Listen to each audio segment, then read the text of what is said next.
Gold, trusted gold buyers. మీరు తాకట్టు పెట్టిన బంగారాన్ని విడిపించి ఈ రోజు ఉన్న మార్కెట్ ధరకు కొనబడను. ట్రైనింగ్ టైం అయిన తర్వాత లేకపోతే బయట నించోబెట్టేటప్పుడు, బుల్లెట్ ప్రూఫ్ డ్రెస్ వేసేటప్పుడు, రివాల్వర్ చేతికి ఇచ్చేటప్పుడు, ఎవరైనా కనిపించేటప్పుడు, ఇంకా చిన్నోడిని డాడీ కోరిక కోసం ఇక్కడికి వచ్చాను, చాలా రెస్పెక్టెడ్ గా చేస్తున్నాను, ఒక రెస్పాన్సిబిలిటీగా చేస్తున్నాను, నాకు ఇంకా హీరో అవ్వాలని బ్యాలెన్సింగ్ ఉంది, ఈ బుల్లెట్ ప్రూఫ్ డ్రెస్సులు వేసి చేతిలో గన్న పెట్టి ఏంటో ఇది పాయింట్ లో నుంచి షూట్ చేస్తాను, నువ్వు అక్కడే ఉండి నేను ప్రాపర్ గా వేస్తాను అనేటట్టు ఉంది నా పరిస్థితి. అనుకున్నారు ఎప్పుడైనా? లేదండి, అలా ఇప్పుడు నిజంగా అలా అయితే ఎప్పుడు అనుకోవాలి. సర్వీస్ చేస్తున్నప్పుడు భయపడకూడదు. ముందు ట్రైనింగ్ లో మనకు భయం, మళ్ళీ మన మాట ముందు మనకు ట్రైనింగ్ లోనే తీసేస్తారు. నీకు ఏదైనా నువ్వు ఎంత భయస్తుడవైనా నువ్వు ఏం చేసినా ట్రైనింగ్ లో అటు తాటి తీసి వదిలేస్తాడు అంతే. అంటే ఒక రాటు తేరిపోయిన రాయిలా తయారు చేస్తాడు మనకి ఎలా అయినా సరే. ట్రైనింగ్ ఎన్ని గుడ్లు తిన్నారు చెప్పండి? గుడ్లో రోజుకో 2 ఉంటాయి కదా ఖచ్చితంగా, రోజుకి 2 బాయిల్డ్ ఎగ్స్ ఖచ్చితంగా. అండ్ మాకు స్పెషల్ డైట్ కూడా మాకు ఇంకా సరిపోకపోతే మేము ఇంకా స్పెషల్ గా మేము చేసుకుంటాం, బాయిల్స్ చేసుకుంటాం. ఎన్ని ఇయర్స్ ట్రైనింగ్? ట్రైనింగ్ అండి 11 months. Training 11 months continuous training. If in case Bigg Boss opportunity వస్తే ఈ జాబ్ ని నిజంగా క్విట్ చేస్తారా? యాక్చువల్ థింగ్ ఏంటంటే బిగ్ బాస్ ఆపర్చునిటీ వస్తే క్విట్ చేయాల్సిన అవసరం లేదు, ఎందుకంటే అది 3 months కదా. సో నో ప్రాబ్లం, మాకు శాలరీ కటింగ్ లీవ్ ఉంటుంది, నో పెయిడ్ లీవ్ ఉంటుంది కాబట్టి సో నా శాలరీ నేను సబ్మిట్ చేసుకుని నేను అటెండ్ అవుతా. సో దానికి నాకు ఏం ప్రాబ్లం కాదు. ఆఫ్టర్ బిగ్ బాస్ షో తర్వాత మీరు మళ్ళీ వెళ్ళిపోవచ్చు తర్వాత ఐ కెన్ వెళ్ళొచ్చు. ఇఫ్ ఇన్ కేస్ ఇండస్ట్రీలో ఆపర్చునిటీ వస్తే అక్కడ పాయింట్ ఏంటంటే ఇప్పుడు ఇండస్ట్రీలో ఆపర్చునిటీస్ వస్తే ఫర్ సపోజ్ ఇప్పుడు 10 days షూట్, 15 days షూట్ నేను మేనేజ్ చేసుకోగలను. 2 months షూట్ ఒకేసారి 2 months షూట్ అన్నా నేను మేనేజ్ చేసుకోగలను. కానీ 3 months కన్నా నాకు ఎక్కువ లీవ్ ఉండదు కదా, 2.5 months కన్నా నాకు ఎక్కువ లీవ్ ఉండదు. సో 2.5 months కంటే ఎక్కువ లీవ్ కంటిన్యూస్ గా ఇప్పుడు ప్రకాష్ రాజ్ గారిలా, జగపతి బాబు గారిలా సంవత్సరం అంతా ఒకటే షూటే ఉంది అనుకుంటే అప్పుడు నేనేం చేయలేను కదా. సో ఆ పాయింట్ లో నేను రిజైన్ చేసేస్తాను సార్. ఇప్పుడు నాకు యాక్టింగ్ లో ఎంత బిజీ ఉన్నప్పుడు ఓకే ఎంతసేపు సర్వీస్ చేశా కదా, మినిమం నీకు రాకుండా సర్వీస్ చేయకుండా నువ్వు యాక్టింగ్ మీదే వెళ్తాను అంటే అది ఓకే. అప్పుడు నువ్వు అనాలి నీకు ఛాన్స్ వచ్చినా నువ్వు చేసుకోలేదు, నువ్వు కల్ప్రిట్వి, నువ్వు దేశద్రోహివి అనే డైలాగులు వేయచ్చు. కానీ ఇక్కడ అలా కాదు కదా, నేను ఆల్రెడీ సర్వీస్ చేస్తున్నా, ఐఎమ్ ఎగ్జిస్ట్ ఇండియన్ ఫోర్సెస్ లో నేను ఎగ్జిస్ట్ అయ్యి ఉన్నా, నాకు ఇలా ఛాన్స్ వస్తే నేను వినియోగించుకోవడానికి ఏముండదు. ఒక మనిషికి 2 thoughts ఉండకూడదా? అందరికీ ఉంటాయి కదా. సో పర్మిషన్ అలా ఇస్తారా? They can. వాళ్ళదే నా లీవ్ నేను యూజ్ చేసుకుని షూటింగ్ చేసుకుంటే వాళ్ళకి ఏమైందండి? They don't have any problem, వాళ్ళకి ఏ ప్రాబ్లం లేదు. ఎక్సలెంట్. సో మీ ఫేవరెట్ యాక్టర్ ఎవరు? నా ఫేవరెట్ యాక్టరా? అందరూ ఒక్కరిదని ఏమీ ఉండదు. ఇతను హీరో అవ్వక ముందే హీరోలా మాట్లాడుతున్నాడే. అందరూ ఇలా ఏమి ఉండదండి, మాకు అలా లేదు, ఆప్షన్స్ లేవు ఇక్కడ. ఒక్కరినే చెప్పాలా? చాలా కష్టం. ఇప్పుడు ఒక్కరినే చెప్పాలంటే ఇప్పుడు ఏ బేసిస్ లో చెప్పాలి? Acting పరంగానా, dance? యాక్టింగ్ పరంగా అంటే సింగిల్ టేక్ ఆర్టిస్ట్ గారు అయితే ఎన్టీఆర్ గారు, అఫ్ కోర్స్ ఎన్టీఆర్ గారు అంటే ఇష్టం. యాజ్ పర్సనాలిటీ విషయానికి వస్తే పవన్ కళ్యాణ్ గారు ఖచ్చితంగా. చిన్నప్పటి నుంచి నాకు పవన్ కళ్యాణ్ గారు అంటే చాలా ఇష్టం. అంటే అన్ని విని తిరిగి ఆ పేరు పెట్టుకొని నాకు రెస్పెక్ట్ వచ్చింది ఆ పేరు వల్ల. సో అతను మర్చిపోతే అతను ఎలా మర్చిపోతాం?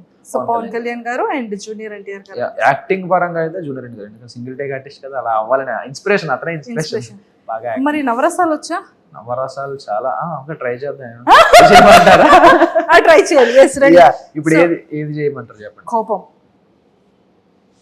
డైలాగ్, ఇది డైలాగ్ చెప్పాలా? మరి కోపం ఇలా చూస్తే అయిపోతుందా? ఎక్స్ప్రెషన్ ఎక్కువ మెయిన్ ఇంపాక్ట్ వస్తుంది కదా డైలాగ్ కన్నా. డైలాగ్ ఎక్స్ప్రెషన్ ది ఇంపాక్ట్ వస్తుంది. ఓకే. బతకండి అంటే బతకలేదు కదరా, వెంట పడ్డారు, రాత రాసిన దేవుడు వచ్చినా ఇప్పుడు మిమ్మల్ని ఎవడ ఆపలేడు, కోత కోస్తే నరకం బయట ఎంట్రీ బోర్డులే హౌస్ఫుల్ బోర్డు అవ్వాల్సిందే. రొమాంటిక్. ఇదే కష్టం. అమ్మో, నేను చచ్చిపోతే నువ్వు ఏడుస్తావో లేదో తెలియదు కానీ నువ్వు ఏడిస్తే నేను ఖచ్చితంగా చచ్చిపోతా.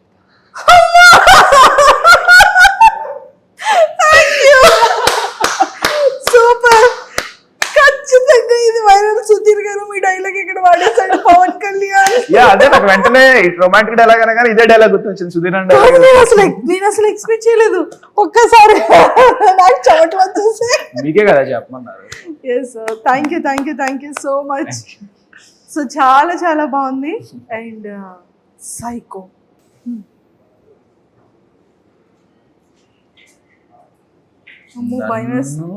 నేను వెళ్ళనంటావా? నన్ను బిగ్ బాస్ హౌస్ కి వెళ్ళనంటావా? నన్ను పంపించనంటావా? చెప్తా.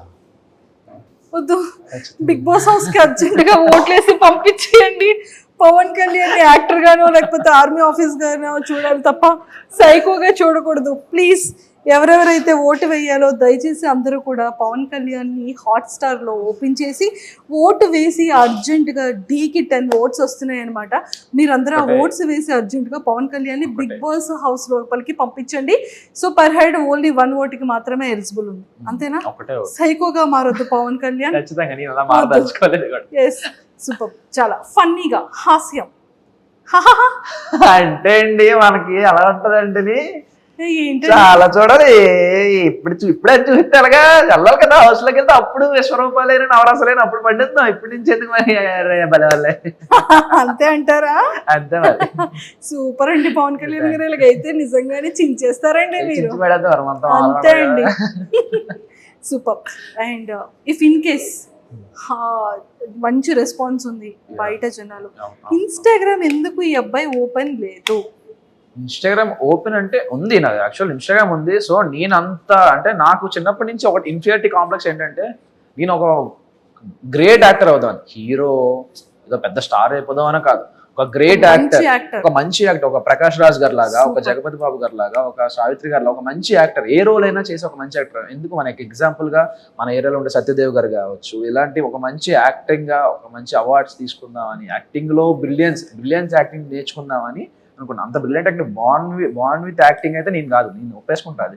సో ఇంకా యాక్టింగ్ లో నెక్స్ట్ లెవెల్ అన్నింటి ట్రై చేసుకుంటూ బాగా నేర్చుకుంటూ షైన్ అవుదాం, ఒక పర్టికులర్ ఏజ్ లో మనకు ఒక మంచి బ్రేక్ వస్తుంది అనే థాట్ నాది. స్టార్ అయిపోదాం, స్టార్ ఫాన్ ఫాలోయింగ్ ఇవేమి నాకు నేను అంత ఎక్స్పెక్ట్ చేయట్లేదు. నాకు ఒక మంచి యాక్టింగ్ ఛాన్స్ వచ్చి ఒక మంచి యాక్టర్ గా ఒక మంచి ప్లాట్ఫామ్ లో క్రియేట్ అయితే చాలని నా ఉద్దేశం. Super.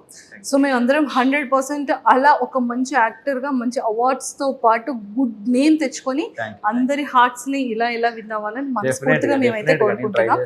And big boss house లోకి వెళ్తే మీ స్ట్రాటజీస్ కానీ, మీ ప్లాన్స్ కానీ, మీ గేమింగ్ ఎలా ఉంటుంది అని మీరు అనుకుంటున్నారు? ఓకే, నేను అది ఆల్రెడీ గెస్ట్ చేశాను. మీకు స్ట్రాటజీ పరంగా అయితే నేను ఆల్రెడీ గెస్ట్ చేశాను. ఏది నా ఫుడ్ టాస్క్. ఓకే, వీళ్ళు లేచారు, ఫుడ్ టాస్కే ఉంటుంది మాక్సిమం అని అంటే, అంత బిర్యానీ తినేమంటే ప్లేట్ లో పొట్ట సరిపోయింది. అంటే నాకు కార్తీక్ గారు గుర్తొచ్చారు వెంటనే నాకు బిర్యానీ. ఓకే రా ఇంకా మొదలెడదాం అని చెప్పి.